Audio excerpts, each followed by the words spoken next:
Nosotros nos encontramos con el doctor José Ortellado, el director del Programa Nacional de Prevención Cardiovascular, digo bien, y queremos saber más que nada qué es lo que nosotros tenemos que hacernos sí o sí antes de practicar una actividad física. Bueno, muy buenos días. Es importante saber ante una actividad física, principalmente si la actividad física va a ser de moderado a alto rendimiento, eso significa a nivel de competencia, o aquellas personas que se va a hacer un esfuerzo físico una vez a la semana, ¿verdad?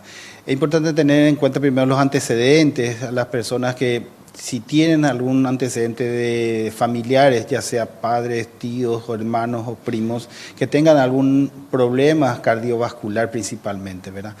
A partir de eso, entonces se programa y se ve qué estudios principalmente se puede pedir a una persona en ese sentido. Hablando de muerte súbita en estos casos, lo que a mí más me interesa es que las personas que tienen menos de 30 años, las posibilidades de las causas de esos estudios, ¿verdad? Entonces le puedo pedir un estudio de electrocardiograma básico, pero ese estudio de electrocardiograma debe ser analizado por un experto cardiólogo en la que tienes unos ítems a completar y ver si tienes alteraciones probables que puedan llevarles a algunas arritmias que aparezcan con el esfuerzo físico.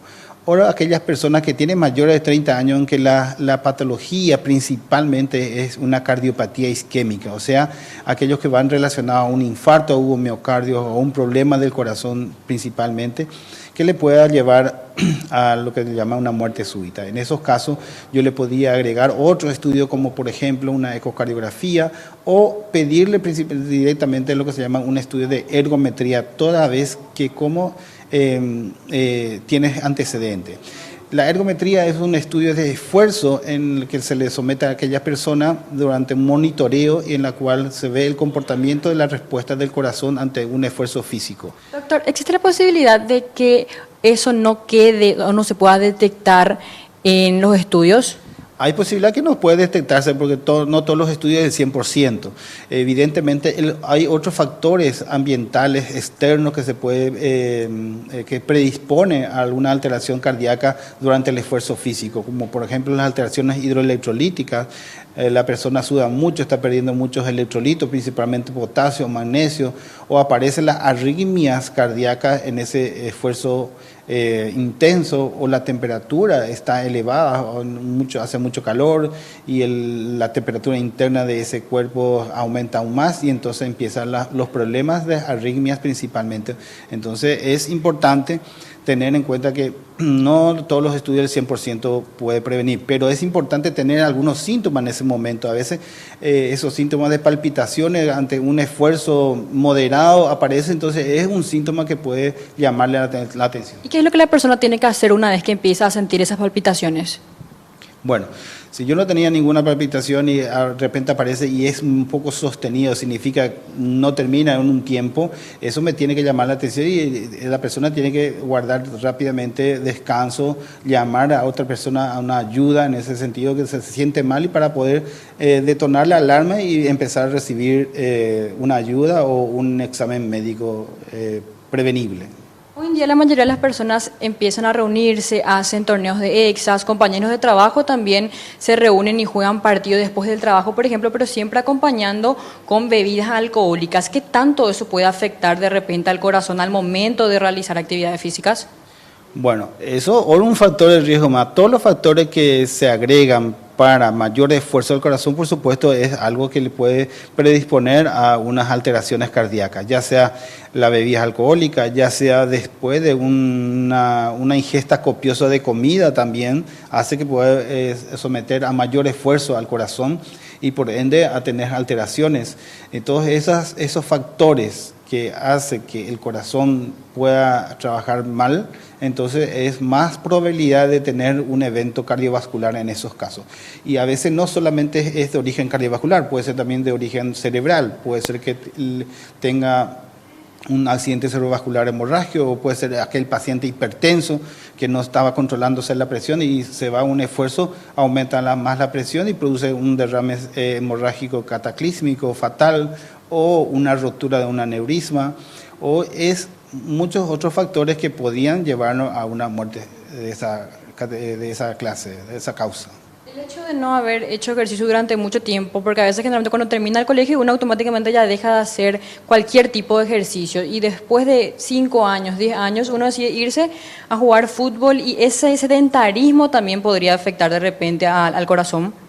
Y todo suma. Sedentarismo también es un factor de riesgo más. O sea, que sea sedentario, que no haya sido actividad física hace mucho tiempo, que estés ganando peso, aquel que tiene sobrepeso u obesidad, aquel que tiene, por ejemplo, hipertensión pero nunca se controló la presión, aquellas personas que tienen alteración de colesterol o el triglicérido que también nunca se controló o se controló hace tiempo y no vuelve a controlarse.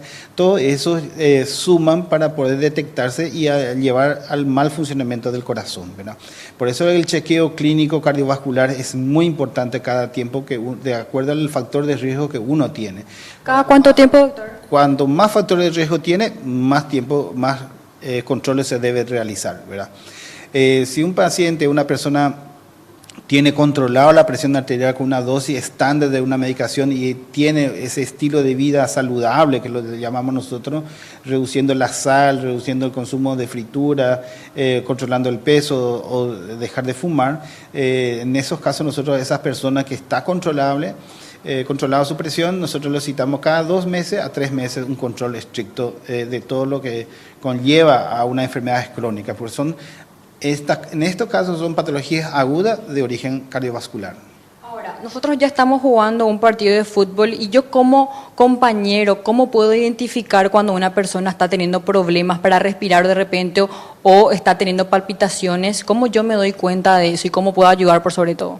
Bueno, hay síntomas que totalmente subjetivos y el otro que yo me puedo dar cuenta. Si la persona siente palpitaciones, por supuesto yo no voy a poder saber. Solamente la persona debe decir es subjetivo en esos casos. Ahora, si yo le veo a una persona pálida, que estaba bien, muy pálida, sudorosa, inclusive a veces puede uno desvariar en la cancha, esos son síntomas exclusivamente que el otro se tiene que dar cuenta porque él mismo ya perdió el conocimiento del entorno en esos casos, pero que todavía puede caminar, todavía hay una leve suplencia tanto del corazón como del cerebro, ¿verdad? Pero si yo le veo muy pálido a una persona, evidentemente me tiene que llamar la atención y es el momento que yo tengo que ayudarle a esa persona y llevarlo a descansar rápidamente y hacer las preguntas necesarias, cómo está ubicado, si esa persona sabe dónde está, qué está haciendo, porque hasta eso uno puede perder cuando está en esa situación. Y solamente una atención médica podría hacer la diferencia, como en el caso de este muchacho que falleció en el Deportivo del Puerto Sajonia. Según el presidente, ellos sí le atendieron e incluso lo atendieron con el desfibrilador. ¿Eso pudo haber hecho la diferencia? Bueno, la causa, a veces, tenga lo que tenga, uno puede, o sea, si llega la muerte, llega, a veces ni con el equipamiento necesario no sabemos la causa. Yo no sé cuál es la causa del fallecimiento de esta persona, ¿verdad? Como, por ejemplo, por eso estábamos diciendo, si tiene mayor de 30 años, las causas son diferentes a las que tienen menos de 30 años. Las causas de más de 30 años son aquellas que tienen muy frecuentemente relacionadas a cardiopatía isquémica, o sea, un infarto agudo de miocardio fulminante puede ser arritmias, que también puede ser la causa, o no ser de origen cardíaco y es de origen cerebral, o no ser de origen cerebral y es unas alteraciones electrolíticas, ¿verdad? O sea, las causas son diferentes. Entonces, si es por una fibrilación ventricular, a lo mejor me va a ayudar el desfibrilador, pero si no es por desfibrilación y es un infarto masivo, en esos casos es más difícil. Entonces, hay que saber bien las causas en ese sentido, cuál podría ser para poder ayudarle mejor. Pero cualquier persona que cae y tenga una muerte súbita, sí es importante que la gente tenga por lo menos saber lo básico de la reanimación cardiopulmonar. Eso sí es importante. Cuando uno hace eso, por lo menos va a dar tiempo para que un equipo, ya sea de ambulancia o un equipo más experto, llegue a ese lugar para poder dar el tratamiento adecuado. Muchas gracias, doctor. Estas son entonces las recomendaciones del doctor José Ortellado, el director del Programa Nacional de Prevención Cardiovascular. Seguimos con ustedes, Pablo y Gladys. Bien.